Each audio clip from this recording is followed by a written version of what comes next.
Hi, fellow foodies. Corrine here again with another book report for you. Sounds so high schoolish. I should just say book review. So anyways, today's book is by Jeffrey Steingarten, The Man Who Ate Everything. This is actually a pretty popular book. Wouldn't doubt if most of you have already read it, but for those of you who have not, don't push stop yet.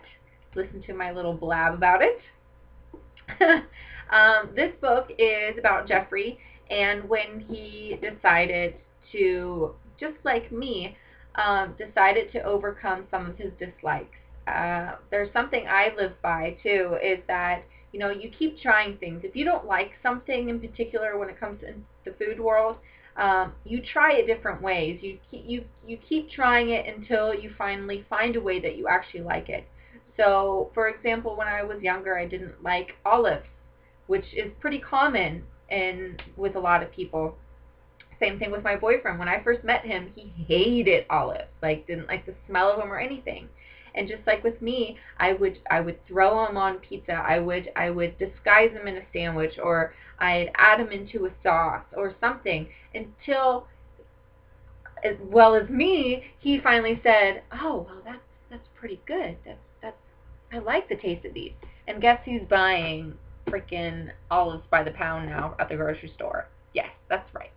Ryan is. So anyways, that being my point, that's kind of the basis of this book. He goes on this tantrum of trying to overcome things that he doesn't like, which include for him specifically kimchi, lard, Greek cuisine, and blue food. Blue food being like blue cheese, for example. That's something I'm still working on. I know many of you know that I am an absolute cheese fiend. I just live with cheese. I would bathe in cheese. I'd probably marry cheese. I probably would. I don't know if that would be acceptable, but anyways, the point of that is that blue cheese is my only kind of hesitant, just because it's just not natural. God didn't want food to be blue. Why is cheese blue? It's because of mold. And we've always grown up being told, don't eat mold. If anything, cut it off. Well, if you cut it off blue cheese, you're not left with any cheese. So blue cheese is something I'm working on. I'm starting slowly. I'm putting it on little things here and there. As big as a foodie I am, I know blue cheese is just my one, that's my, what's Superman's thing? Cryotine, I don't remember. Kryptonite. Alright, it's my kryptonite. Anyways, so back to the book. The Man Who Ate Everything.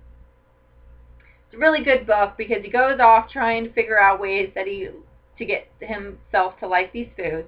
And then he also goes off and tries to figure out, tries to bottle his own water because, what makes spring water better than filtered water? What makes that better than this water? And it's just a really interesting book. He really goes into why things are done instead of just do them.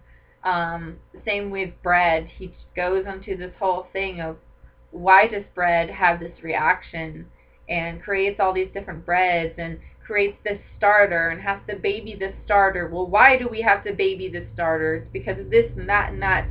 So it's a really interesting book. It's a little bit harder to read than the previous ones that I've told you about, just because he gets really into stuff. I mean, this guy went to Harvard for law, and now he is the food critic for Vogue. So, or he has been actually for quite a while now. So, I mean, this guy is super smart, and he can get a little bit too into something where you're like, okay, man, I get it. But in the end of the day, he comes up with some pretty fantastic ideas, and I really respect this guy. For a lot of you who don't know yet, Jeffrey Steingarten, you'll see him a lot of times on Iron Chef. He's one of the judges, the white-haired guy with the glasses that's always kind of mean and critical. That's Jeffrey. So this is his bestseller. I definitely recommend reading it. Any foodie out there should know this book. It should be on your foodie resume.